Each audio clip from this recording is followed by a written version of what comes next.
Existem os lados negativos da tecnologia, mas imagine a gente enfrentar a pandemia sem chip. A USP entrou na inovação, a USP está fazendo supercomputador quântico, chip de ar. Ela bolou esse novo conceito, que é uma marca, Pocket Fab, e aí que a gente está mudando o paradigma. Fábricas caras, Pocket Fab barata. Fábricas sujas, Pocket Fab limpa. Fábricas rígidas, Pocket Fab, fábrica flexível. As mega fabs estão se lixando para a sustentabilidade. Elas não são sustentáveis do ponto de vista de consumo de energia, elas não são sustentáveis do ponto de vista de consumo de água. Caras, eles estão montando as mega fabs lá no meio oeste americano, vai secar o Rio Colorado, né? Nós estamos, guardadas as proporções, lançando um foguete para Marte.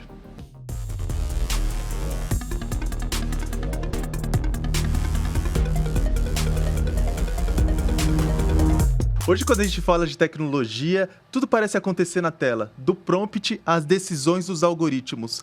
Mas componentes invisíveis aos nossos olhos respondem por tudo isso e eles são orquestrados, às vezes, por uma pecinha que parece que a gente esquece.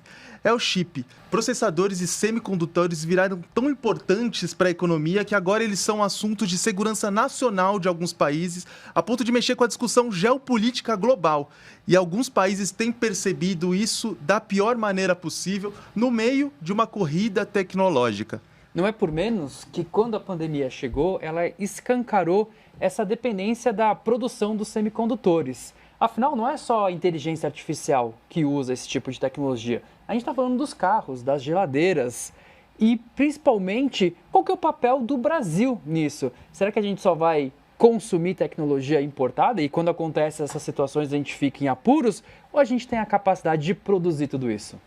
Eu sou Elton Simões Gomes, esse daqui é o Deu Tilt, podcast do UOL para os humanos por trás das máquinas, e hoje o nosso assunto é esse: processadores, chips, computação de alto desempenho e qual que é a posição do Brasil nisso tudo.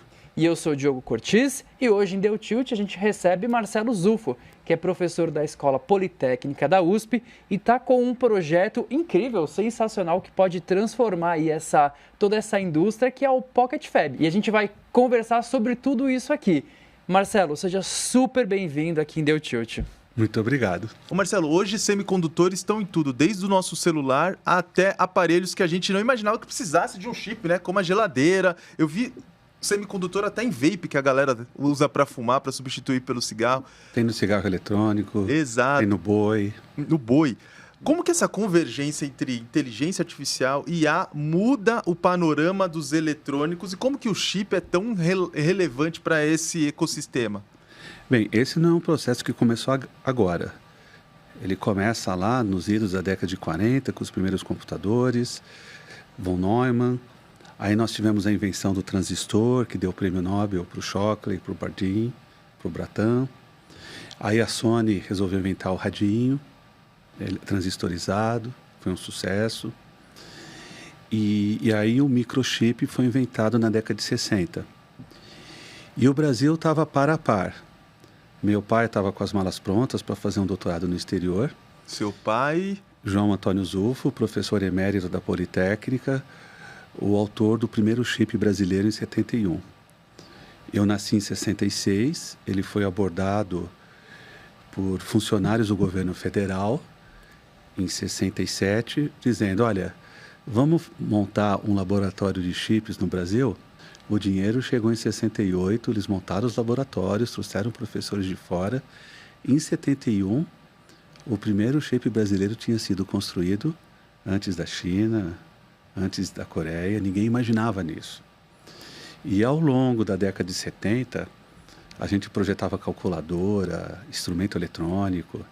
Eu entrei na USP em 82 para projetar supercomputador com os nossos chips. Infelizmente, o processo da redemocratização do Brasil foi acompanhado da inflação galopante, e aí a nossa exponencial foi interrompida.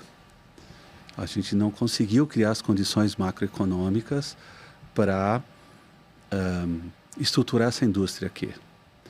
Mas o fato é que a exponencial continuou crescendo no mundo, e hoje 50% do PIB mundial, que é da ordem de uns 100 trilhões de dólares, é diretamente impactado pelos semicondutores.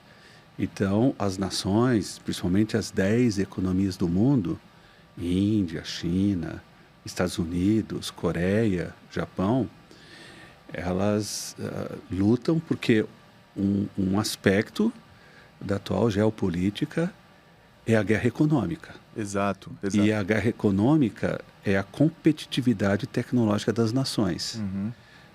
Nações que tiverem mais tecnologia de IA vão ser mais competitivas em relação às outras. Então, isso traz um problema de vulnerabilidade muito grande para o Brasil. Essa questão da falta de chips na pandemia é só a pontinha do iceberg. O senhor mencionou que 50% do PIB mundial é impactada pela indústria de chips. A gente já vai falar um pouquinho mais sobre o Brasil, soberania e como o Brasil se encaixa nessa disputa geopolítica em torno dos chips, mas eu fiquei curioso para saber o que não tem chip então, já que até no boi tem. Até recentemente, nós queríamos que todos os humanos tivessem um smartphone. Essa era uma bandeira que nós tínhamos há 4 anos atrás, acabou. Então, na verdade, nós somos 8 bilhões de humanos e mais ou menos 10 bilhões de celulares. Acabou porque todo mundo já tem. Todo mundo já tem. Sim. Todo mundo. Você veja, revoluções pelo mundo, movimentos sociais. Hoje você se conecta a qualquer pessoa em qualquer lugar do mundo, em tempo real, por Zap. E para vocês terem uma ideia, um aparelho celular hoje tem chips com transistores numa quantidade muito maior do que toda a humanidade. Um celular típico hoje, simples, tem chips com 2 a 4 bilhões de transistores. Existem outras teorias mais loucas que a gente pesquisa. A gente acha que toda essa tecnologia cria uma relação simbiótica com o humano. E isso é um fator determinante da própria existência do ser humano no planeta Terra. Existem os lados negativos da tecnologia, mas imagine a gente enfrentar a pandemia sem chip. Imagine a quantidade de pessoas que morreriam se a gente tivesse tecnologia. Foi graças aos chips que nós conseguimos simular e processar vacinas em tempo real. Se a gente não tivesse essa capacidade, talvez o legado da pandemia seria uma quantidade de humanos mortos 10 vezes maior do que hoje.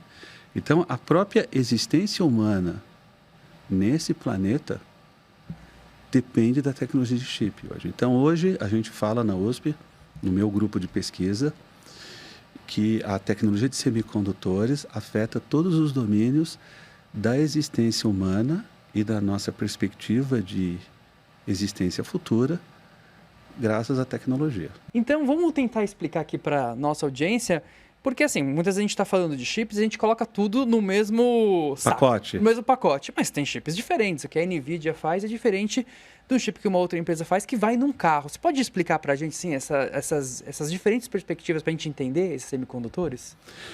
Só para vocês terem o tamanho da vulnerabilidade do Brasil e a indiciocrasia, o Brasil hoje, depois da China, é a maior reserva de terras raras do mundo e materiais críticos importantes para semicondutores. E a gente importa hoje entre 40 a 50 bi de dólar, entre 250 a 350 bilhões de reais em chip. Os chips hoje, eles são usados desde pequenas chaves, porque o principal elemento do chip é a chave. É como você olhar na parede assim, você olhar um interruptor. Liga e desliga. Liga e desliga. Que vai fazer os bits. Semicondutor. Conduz ou não conduz? É semi, porque ele pode conduzir ou não pode conduzir. Quando conduz, está ligado. Ligou a lâmpada. Ligou o para-brisa do carro. Quando está isolante, que é o contrário do condutor, está cortado. Bit zero. Você faz lógica digital, você faz chaves eletrônicas em veículos, controle de porta, buzina, tudo que você pode imaginar. Então, assim, a indústria é uma grande cauda longa, que a gente chama. São milhares de chips. E aí é muito parecido, e eu gosto de fazer essa analogia, como uma padaria. Você chega na padaria, você tem o pãozinho francês, mas você tem uma infinidade de outros tipos de pãozinho feito com basicamente 3 elementos. Farinha e água, né? Farinha, água, sal e açúcar. Chip é a mesma coisa. A farinha é o silício. E aí você usa 2 materiais principais, que é o bório e o fósforo. O silício é tetravalente, tem 4 ligações covalentes. É importante entender um pouco de física. Já acho que só para fazer uma pergunta, esses 3 elementos principais que você colocou, eles têm abundância no mundo ou também depende de alguns países para reservas? Assim? Cara, é fato notório que o país do mundo com a maior quantidade de silício mineral em estado puro, aquele cristal de quartzo é óxido de silício a 99,8%. É o Brasil. Isso abunda, assim, você vende em feirinha de hippie. Você não vai em qualquer lugar do mundo e você vê cristal de quartzo vendendo na esquina. A gente coleta, dá uma marteladinha para tirar a incrustação, lava e vende. Então, assim, o Brasil, em termos de recursos minerais, o Brasil tem lítio, o Brasil tem galho, o Brasil tem germânio. Quando meu pai fez o primeiro chip, em 71, a gente usava esses 3 elementos da tabela periódica. O silício, que é o material semicondutor, como o germânio e o carbono, mas hoje o silício ficou dominante, porque a gente dominou o processo da farinha, da purificação do silício. Para quem está só ouvindo a gente aqui no Spotify, o Marcelo trouxe vários wafers que são tipo os pãezinhos que saem dessa padaria. Exatamente. E ele tem na mão aqui uma raridade, esse chip menorzinho aqui, que é justamente o primeiro chip brasileiro, né? Fabricado em 71. Repito, Taiwan, na época, era uma... Quer ver o que lembra Taiwan em 71? São Sebastião. Eles nem imaginavam fazer chip ainda em 71. E o Brasil bombando fazendo. Esse daqui, deixa eu dar uma olhadinha. Ele é bem frágil, né? Rapaz, olha aqui. Não vai perder o primeiro chip do Brasil, hein? Pensou aqui, crime lesa pátria, rapaz. Eu saí daqui algemado pela PF. Ele tem 2 milímetros. 2 milímetros? 20 milímetros, 2 centímetros. De espessura. E meu pai, na época, imprimiu da ordem de 100 chips. Era um arranjo simples. Além desse daqui, tem outros 99. Não, o chip se você quiser mostrar para o público, você tem que fazer a serigrafia, você tem que fazer a impressão. Então, esse é um chip de 71, esse é um chip no estado da arte da tecnologia, um chip de 300 milímetros. Aqui que está a briga da China com os Estados Unidos. E como o Brasil fazia isso, por que não a gente voltar a ter essa pretensão?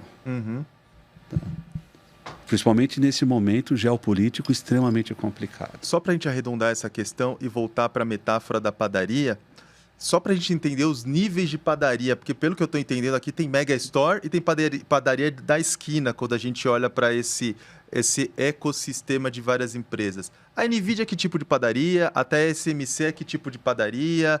As outras empresas de litografia são que tipo de padaria? Ou elas não são padarias, elas estão fabricando a farinha para a gente continuar fazendo a máquina do pão. A NVIDIA é muito indiciocrática, porque, na verdade, ela é uma fabless. Ela é uma fábrica de semicondutores sem fábrica. Ou seja, ela só me vende o pão, mas ela não tem a padaria. É aquelas malucas, ela faz a receita do pão. Tá. E ela fabrica um pão especial que só ela tem a receita, que são os chips de ar. Há uma concentração absurda, não faz sentido. Muita gente está falando que é uma bolha. Eu sou um cara de software livre, mais recentemente de hardware livre e chip livre. Eu sou de uma vertente de pensamento que acha que essa é uma tecnologia tão importante para a existência da humanidade que não faz sentido 2 ou 3 corporações no mundo terem um monopólio da tecnologia. Ou seja, a NVIDIA tem que liberar essa receita de pão aí. Veja, não é que ela tem que... Assim, as patentes vão cair logo, logo. Né? Várias patentes estão caindo, mas demora. Qual foi a mágica das impressoras 3D? A queda das patentes, né? Então, uma impressora 3D custava $1 milhão. E hoje você compra uma impressora 3D por $300.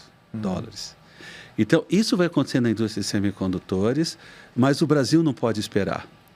E aí você tem, por causa dessa condição econômica monopolista, diga-se de passagem, cartel, né, cartelizada, você tem arranjos econômicos, sei lá, OpenAI com a NVIDIA e com a própria TSMC, que aí é a padaria em Taiwan, né, em que eles criaram uma espécie de trava econômica, em que hoje o PIB mundial está estimado em 100 tri, né? Uhum.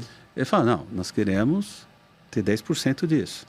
Então, se você juntar a NVIDIA com a OpenAI, com a TSMC, e aí tem a fabricante das máquinas da padaria, que é a SML, que é essa empresa holandesa.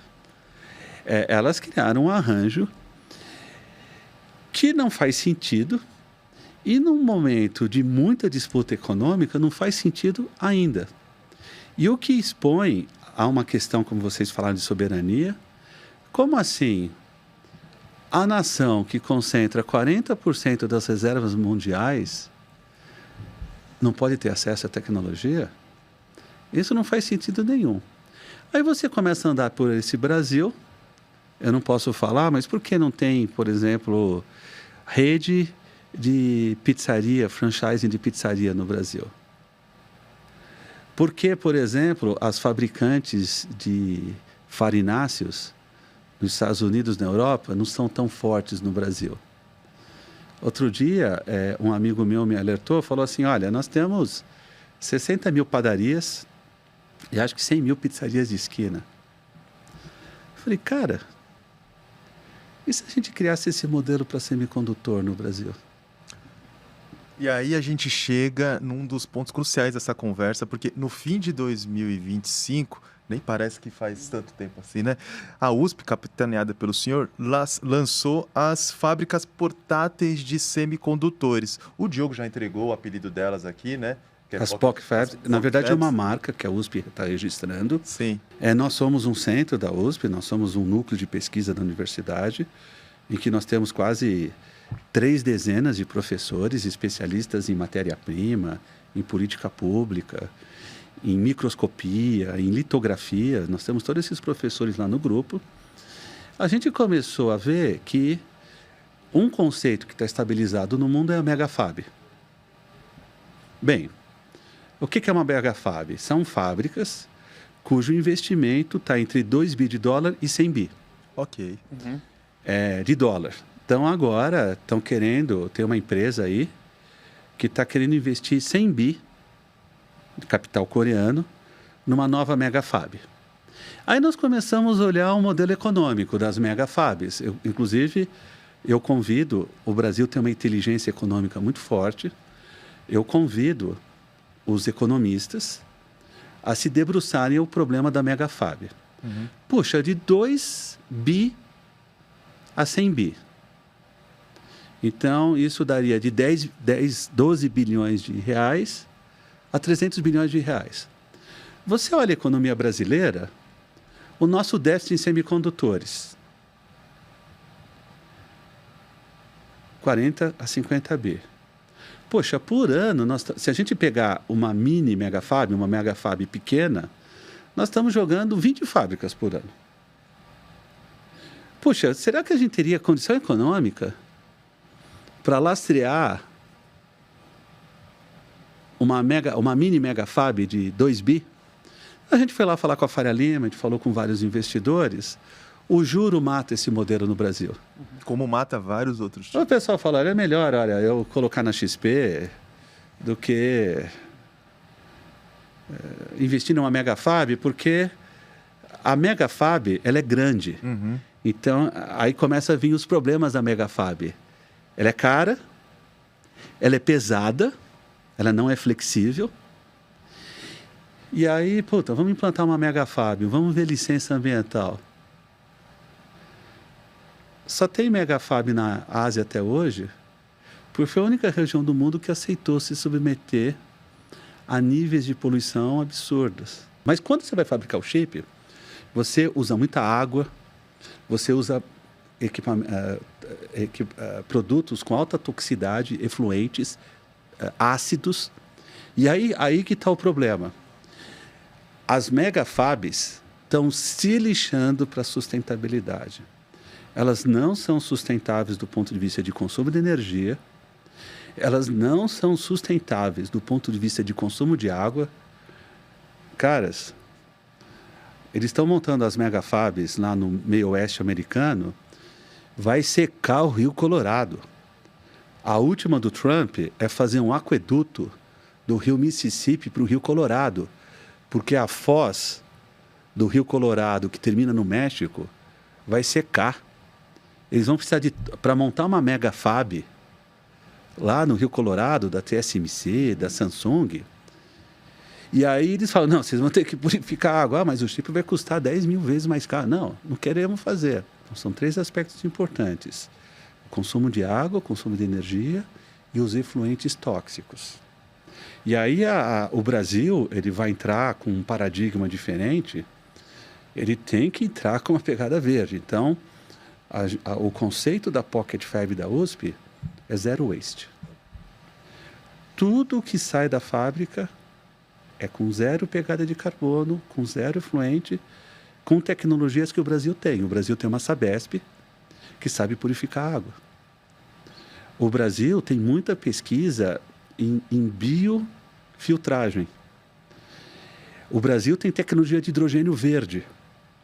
Então, a USP, que vive esse momento bastante interessante de forte atividade intelectual, a USP entrou na inovação, a USP está fazendo supercomputador quântico, chip de ar.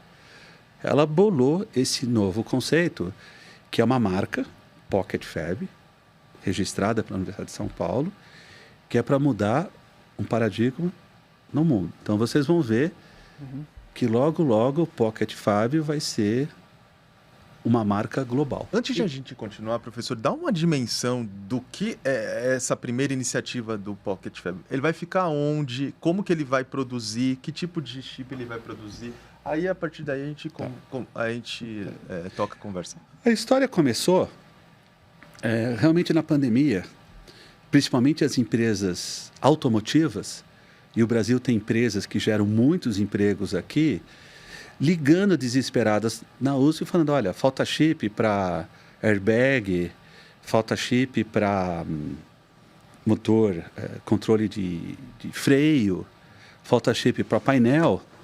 E não são chips difíceis de fazer. É o que a gente chama de tecnologias legadas.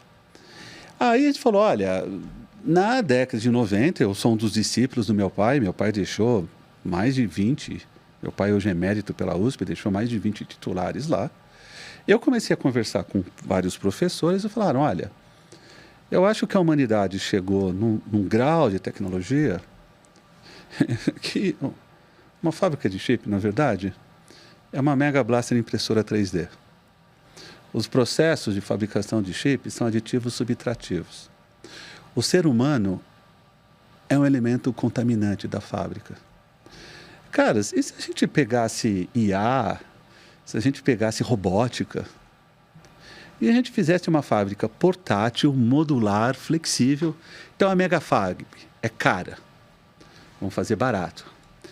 Uma Megafab é suja. Vamos fazer ela limpa. Uma Megafab ela é rígida. Vamos fazer ela flexível. Uma Megafab tem humano lá dentro. Você pode ter humano fora, dando manutenção, fazendo projeto. Mas quando você bota humano na sala limpa, você contamina. Falei, cara, tá. A gente começou a juntar professores da Poli. Tá, é só você montar esse novo quebra-cabeça. Aí tinha a questão da hipótese econômica. Vamos imaginar que isso daqui é uma pizza. Anda por São Paulo. Quanto que custa uma pizza em São Paulo? Na Moca eu não sei, mas onde eu como é 70 conto. 60. Entre 40 e 100 conto. Aquele cara que consegue a certificação. Eu tive a seguinte ideia. Eu vou começar a cotar o wafer. Só tem Megafab, mas tem Megafab de 100 bi de e tem 2. É a mesma coisa da pizzaria. O preço do wafer não varia. Calma lá. Se o preço do wafer não varia, o milímetro quadrado é mais ou menos constante, como a pizzaria. Depende, se você bota uma azeitona, você não tira azeitona. Bem, se o preço do wafer não depende do tamanho da fábrica, e se eu tentasse fazer a menor fábrica do mundo? É claro que vai impactar no volume. Eu não vou fazer 1000 wafers, mas eu posso, a gente dimensionou para fazer 20 wafers por dia. Vocês fazem wafer? Ele ia fazer tudo, ia verticalizar tudo. Porque o custo é constante, a gente tem know-how no Brasil. Então a gente sabe processar o wafer. E o preço é constante. Eu falei, então vamos fazer o seguinte. Vamos tentar fazer a menor fábrica do mundo, mas com uma produtividade que atende nossa indústria. 20 wafers por dia. A USP está projetando o chip para detectar neutrino. E vocês vão ver uma novidade, pode ser uma outra matéria. Sim, nós estamos com os nossos chips de IA funcionando. A gente projetou, fabricou em Taiwan. Em 2 ou 3 anos eu quero fabricar na Pocket Fab. Quantos chips de IA sai para um wafer de 300 milímetros? 10 mil. Se você fabricar 20 wafers por dia, 200 mil chips dia. Ou 6 milhões de chips ano. Isso abastece toda a nossa indústria de automotivo. Pronto, você resolveu o problema de soberania e resiliência da nossa indústria automotiva. É complexo? É. Puta, vamos ter que certificar o chip? Tem um Senai São Bernardo, montou uma mega buster fábrica de certificação de chip para caminhão. E aí você começa a ter o sonho do Brasil ter essa indústria.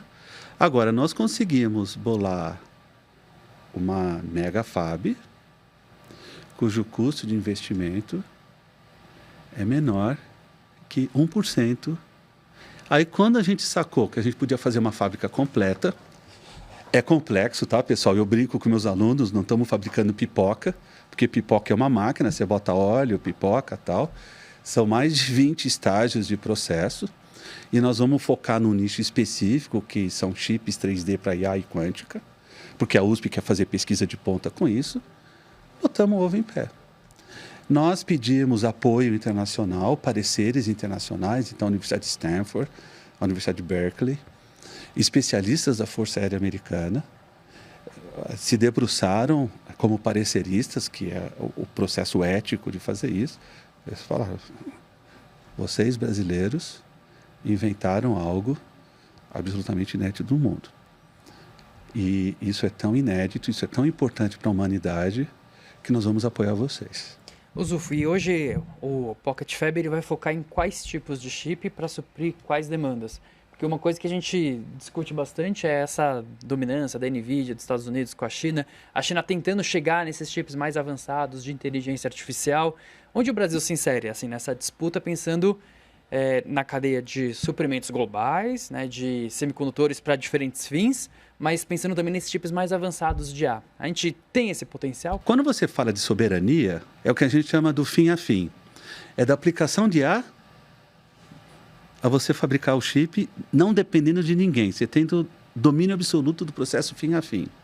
Então, nós vivemos uma indiciocrasia que, ao mesmo tempo, a gente tem tudo. Nós temos tecnologia, nós temos água, nós temos materiais críticos, nós temos demanda. Hoje, o Brasil está entre os 4 maiores consumidores do mundo de chips. E o chip chega caro no Brasil. O chip chega caro. Então, assim, é a questão da gente montar a escada, da gente começar a subir a escada. E o Pocket Fab é um degrau para isso. Inclusive, a gente preconiza essa questão da democratização. Eu sonho com o Brasil ter 5, 10 Pocket Fabs daqui a alguns meses. E aí que a gente está mudando o paradigma. Fábricas caras, Pocket Fab barata. Fábricas sujas, Pocket Fab limpa. Fábricas rígidas, Pocket Fab, fábrica flexível. E aí, no dia seguinte, nós vamos ter que botar os padeiros para trabalhar. Vamos fazer a padaria. Aí eu recebi 2 pareceres. Um de Berkeley e outro da Força Aérea Americana. Berkeley falou assim, vocês têm que fazer em 12 polegadas. Porque hoje é o estado da arte, pessoal. Vocês viram o tamanho do wafer. Sim. Porra, o Brasil, assim, a USP, que é uma das melhores universidades do mundo, ela está propondo subir o Everest. Vocês vão chegar em qual camada? Recomendação dos professores de Berkeley, vocês têm que ir para a última. Vocês têm que botar uma bandeira do Pico Everest. Então, eu quero que vocês façam em 12. Falei, mas isso é muito mais caro, isso é o estado da arte do mundo. Nós vocês vão fazer em 12. Tá. Então, a partir do momento que a gente foi fazer em 12, a gente saiu pelo mundo vendo as máquinas para fazer a padaria, né? Dentro de uma produtividade de 20 wafers, você pode gerar 6 milhões de chips ano. Cada chip é $10. De custo? Venda final. Ah, tá. O custo é ridículo. Se você vê, é 0,6 centavos por milímetro quadrado. Um wafer desse processado vai custar $800. Mas um chip pronto pode custar $10. Vezes um chip certificado dentro de um caminhão de uma marca importante aí, da indústria brasileira. Nós temos fábricas de caminhões no Brasil que consomem 2.000 chips. Eles pagam $10 por chip. Quanto que dá 6 milhões vezes 10? $60 milhões. Quanto que tem que custar a fábrica? Uma porcentagem disso. Quando a gente fala com o Berkeley, ele falou que tem que ser 12 polegadas. Quando a gente fala com a Força Aérea Americana, os caras ficaram tão animados. Falaram, cara, vocês têm que fazer chip quântico para salvar a Amazônia. Então, assim, a fábrica da USP é uma fábrica estado da arte do mundo. Nós não vamos deixar a desejar aos principais centros do mundo. A gente especificou uma fábrica hoje que completa, chave na mão, turnkey, $15 milhões. Investimento de $15 milhões. Que hoje dá R$90 milhões. Agora, é uma fábrica avançada. A gente acha que o conceito da Pocket Fab, você vai conseguir fazer fábricas que começam em $1,5 milhão e vai até uma dezena, 2 dezenas. Agora, o que é legal da Pocket Fab é que ela é uma fatia. Bem, você vai processar 20 wafers por dia. Ah, você quer 40 wafers. Duplica. 30 wafers, triplica. Ela é escalável. Então, a sacada da USP, da Pocket Fab, foi criar esse conceito. Então, essa é a mudança de paradigma da Pocket Fab. Zufo, e hoje, assim, quem seriam os principais fornecedores, assim, para vocês de maquinários, pensando assim também, talvez empresas, mas também países, assim? Hoje, você tem 3 nações detentoras dessa tecnologia, né? 4.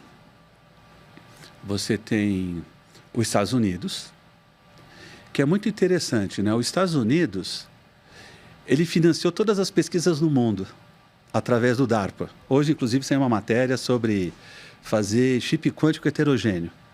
Eles bancam. Você quer fazer um chip quântico aqui em São Paulo? Dinheiro não vai faltar. Como eles fizeram com a Holanda. Na década de 90, a Philips faliu. Uns engenheiros lá que faziam litografia tinham uma ideia maluca de fazer litografia imersa, que eles chamam Deep UV, mas a Philips faliu. Quem bancou foi o governo americano. Falou, vocês vão fazer esse tipo de litografia, que virou a SML. Que faz uma das máquinas mais importantes do mundo. Aí o que acontece? O governo americano controla a tecnologia. Você não pode vender para a China, porque lá atrás eu paguei. Dá uma olhada no contrato. Tinha uma cláusula específica. Nações de interesse especial, Irã, China, Coreia do Norte, Belarus, você não pode exportar a máquina para lá. Então foi assim que os americanos embargaram os chineses. Mas os chineses já tinham um monte de máquinas velhas. Aí o chinês falou, então eu não vou exportar galho para os Estados Unidos. Aí começou a guerra comercial. Mas pensando no que o Diogo trouxe, você mencionou os Estados Unidos e a China, você então, disse vamos lá. 4 dos países. Os Estados Unidos bancou tudo. Sim. Então os Estados Unidos bancou as pesquisas da Holanda, que tem a tecnologia de litógrafo. Sim. Né? Aí nós temos Japão e Alemanha. Esses são os 4 países principais. A Pocket Fab é uma padaria com equipamentos desses 4 países.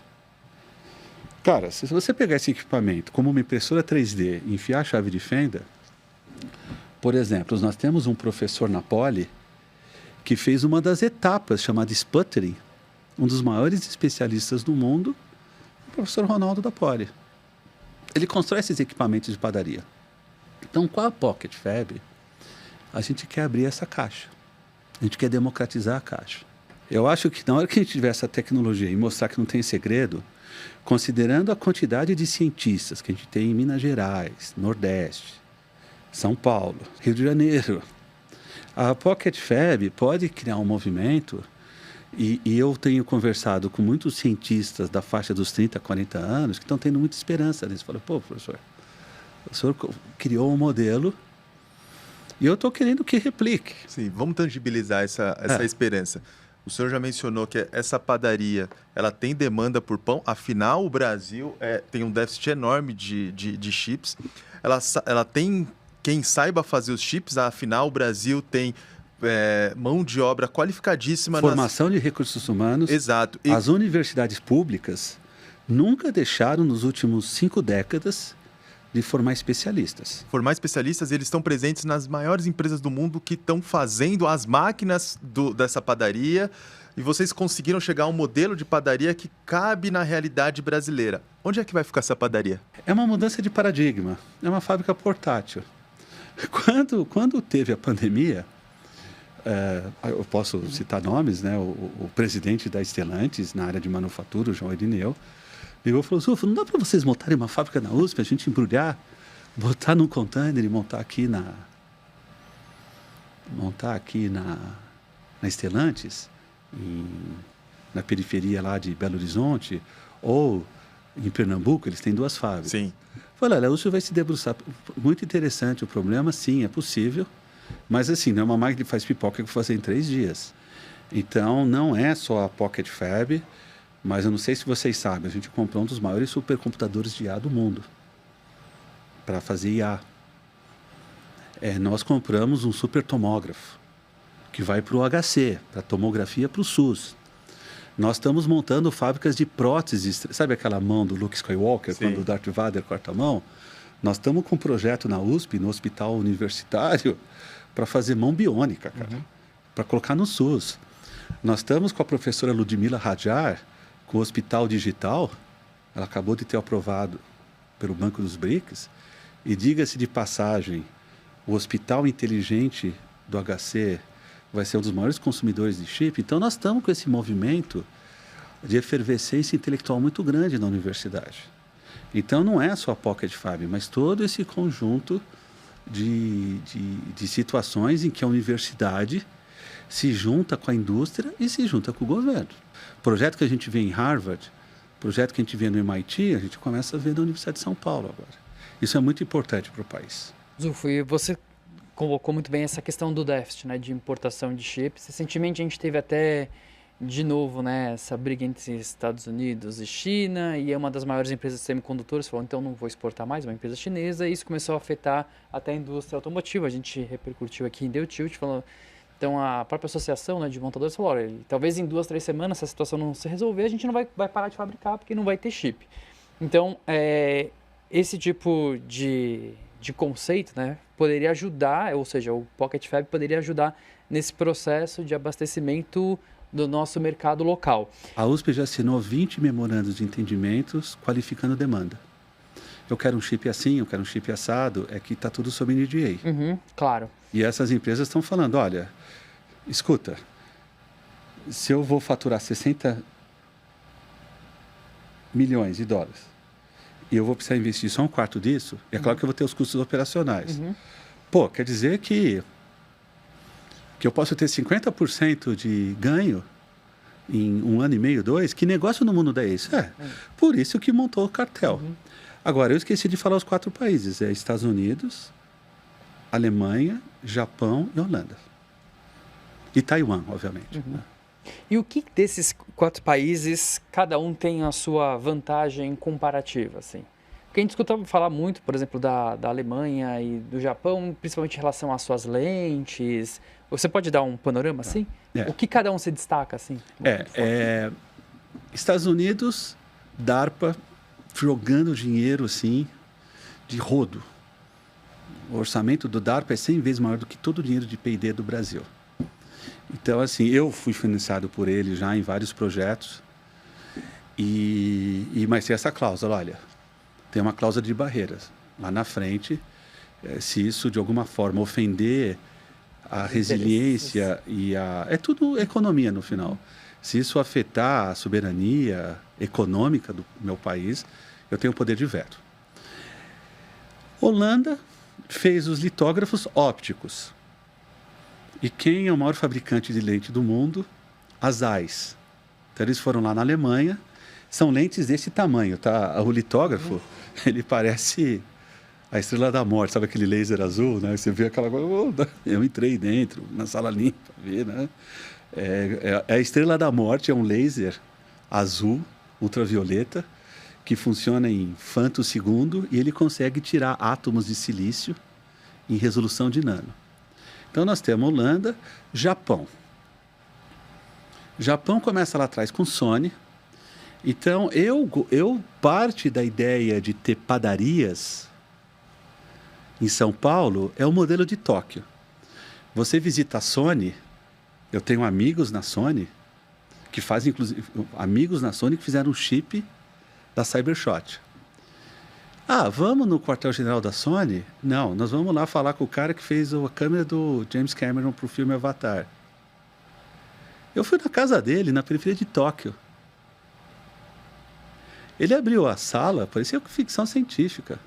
Ele montou uma Pocket Fab lá, e aí eu lembro o professor Koji, na Universidade de Nihon, ele falou, isso, você não precisa concentrar tudo na empresa, pegar trânsito, pegar trem. O modelo de Tóquio, e isso é uma coisa importante que eu não falei, eu fui logo depois da pandemia para Tóquio, e esse modelo da padaria, que tem em cada esquina, são os laboratórios de pesquisa, os pesquisadores montam seus centros, startups e tal, né? Tóquio é uma cidade cosmopolita como São Paulo. Eu falei, poxa, se São Paulo no passado já teve 20 mil metalúrgicas, eu acabei de vir aqui, vi uma teceleira. A gente pode reproduzir esse modelo. Não precisa ser low-tech, pode ser high-tech. A gente não pode se esquecer que a Coreia virou a Coreia com empresas que faziam fontes. Antes da Coreia virar essa Mega Blaster, ela tinha mais de 4 mil empresas na década de 80, empresas familiares que faziam fonte de PC, tá? Os PCs da Dell, da Lenovo eram fabricados na Coreia. Então, esse modelo ele pode ser repetido no Brasil. Agora, nós precisamos de apoio de vocês, a gente tem que levar isso ao grande público, mostrar que não tem segredo nenhum, mostrar que estados como o de São Paulo jogam dinheiro na FAPESP, jogam dinheiro na USP, jogam dinheiro na Unicamp, na Unesp, na Unifesp, na FATEC, o Senai. Agora, todo esse povo, numa ideia que a gente chama de hélice tríplice, o Estado brasileiro jogando dinheiro de ponta, e a gente joga dinheiro para quê? Investimento. A gente joga dinheiro na USP, na Unicamp, na Unesp, para quê? Para justamente sair ideias como a Pocket Fab.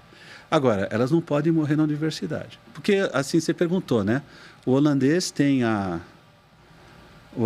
litógrafo, o alemão tem as lentes e a mecânica fina, o japonês tem a mecânica fina. Vocês já escutaram falar de uma empresa, a Ajinomoto? Uhum. Ela faz o quê? Aquele lamen, né? Uhum. Mas é a maior fornecedora do mundo de insumos para a fábrica de chip.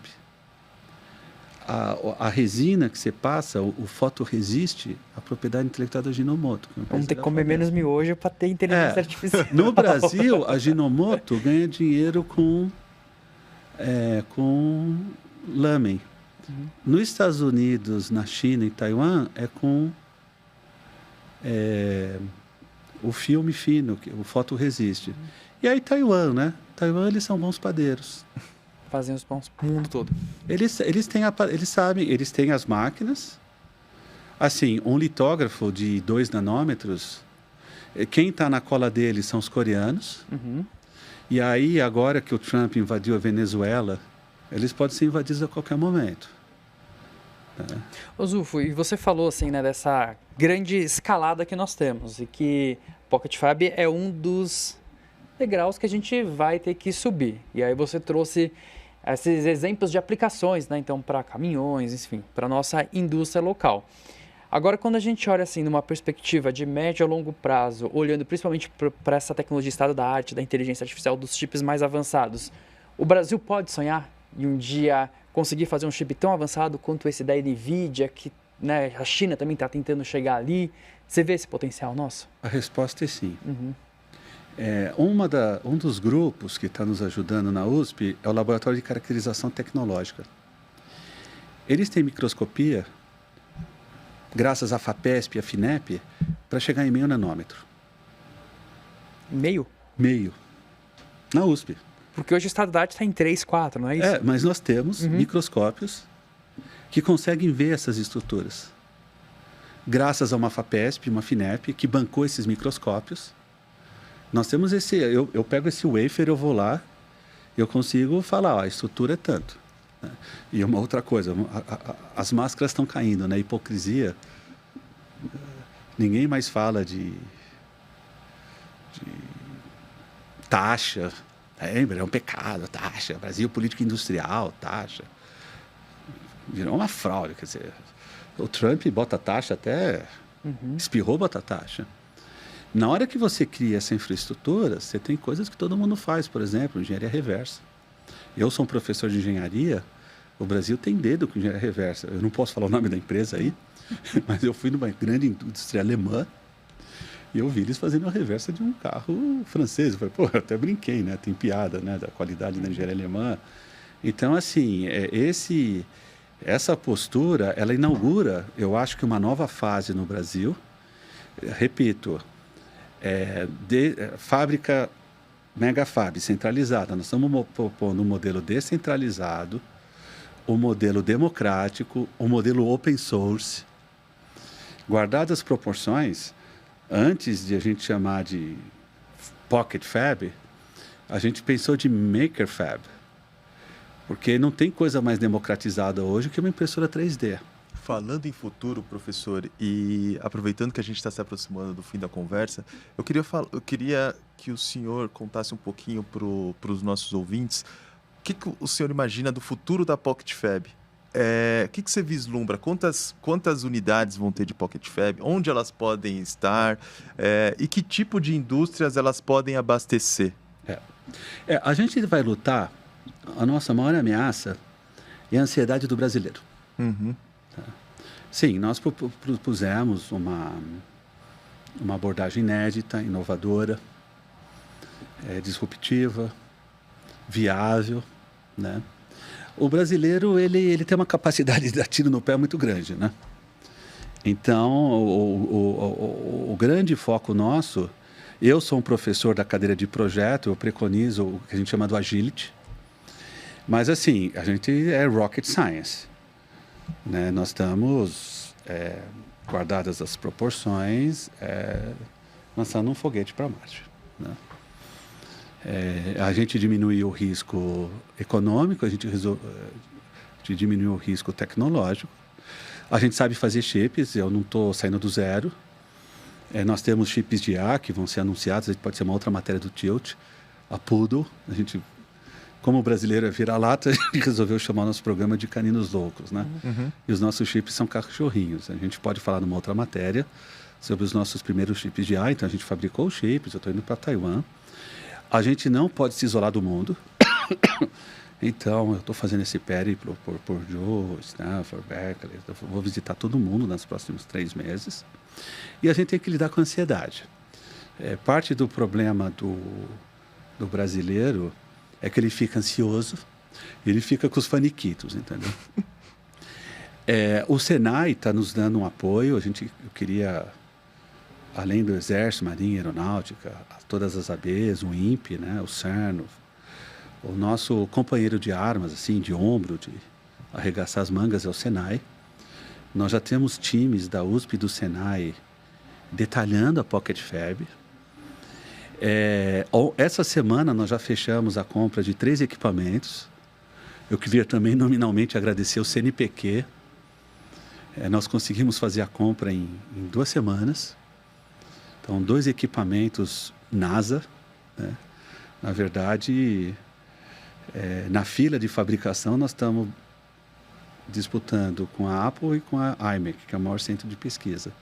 É uma máquina, caras, assim, você tem que montar azeitoninha. Ela é capaz de pegar um chip de 50 por 50 micro e posicionar aqui 50 nano. Porque a gente não falou também, a gente está focando muito em chips 3D, chiplets, que é a grande política norte-americana hoje. Então, o que eu deslumbro? Nós vamos ter um ano muito interessante. Se tudo der certo, nós vamos ter o lançamento com o governador quinta-feira que vem, o penúltimo dia da gestão Carlotti. Nós estamos trabalhando, estou me divertindo muito, porque no final é um programa de engenharia com desafios absurdos. E a gente quer ter os primeiros chips sendo fabricados ainda esse semestre. Então, conversando com a Fávia, conversando com a FINEP, conversando com a Senai, eu cheguei 5 minutos atrasado, porque eu estava com o diretor do Senai, o Ricardo Terra. Então, nós vamos agir rápido, o foco está interessante. E a minha ideia, assim, eu acho que primeiro a gente tem que validar o modelo da USP. E eu não estou escondendo nada de ninguém. Então, quem quiser ajudar, quem quiser vir, é como o projeto Inspire, né? Uhum. Lembra que a gente fez o ventilador? A gente chegou a ter 400 voluntários. Então, eu estou conversando com professores de outras faculdades. Tem um lance aí, que isso daí é uma Mega Blaster de impressora 3D, né? Tem o lance do software, então, o stack, que a gente chama de software, né? Então, o que eu deslumbro? A fábrica entrar em operação esse ano, a gente começar a dominar os processos, e eu gostaria de inspirar outras pessoas a fazer outras fases da fábrica. A gente tem condição de fabricar máquinas aqui. A gente tem condição de inspirar jovens brasileiros como vocês a falar, yes, we can.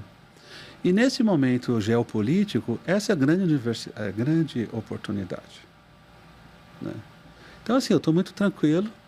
Assim, a gente faz piada interna, né? Quando você fala de hardware, uma coisa é fazer software. Software de está todo mundo fazendo. Software é soft. Hardware é hard. Vamos traduzir hardware. Duro, difícil. Então, assim, a gente brinca com o Senai, né? Isso daqui é como Churchill, né? Eu falo com os meninos, jovens, professores da idade de vocês, falo, eu só posso oferecer sangue, suor e lágrimas. A gente vai ralar pra caramba, a gente vai suar pra caramba e a gente vai chorar pra caramba, né? Aí os professores, mas é legal, né, professor? E o pessoal do Senai, né, o Wilson Cardoso, fala, e um copo de uísque, né? Que o Churchill. Então, assim, é difícil, mas veja, o Brasil é uma nação que está preparada e pode fazer isso. E eu acho que a gente deve, entendeu? Durante a pandemia, a gente fez ventilador. Sim. Professor, vamos prender vocês, porque na primeira pessoa que entubar e a pessoa vai morrer, vai processar. Eu falei, olha, eu sou engenheiro. Sou engenheiro da Poli, eu sou titular. O engenheiro projeta avião. Se o avião cai, ele pode ser processado. Se o ventilador para, porque a gente tem que assumir essa responsabilidade. E, infelizmente, tem gente corajosa no Brasil. Eu queria elogiar a nossa atual gestão da universidade, todos eles, pró-reitores, reitor, reitora, porque, assim, algumas dessas coisas para ter ser feito é coragem. Muito obrigado. Obrigado a vocês. A gente fica por aqui. Eu sou Elton Simões Gomes. Eu sou Diogo Cortis. Esse daqui foi o Deu Tilt, podcast do UOL para os humanos por trás das máquinas. Até mais.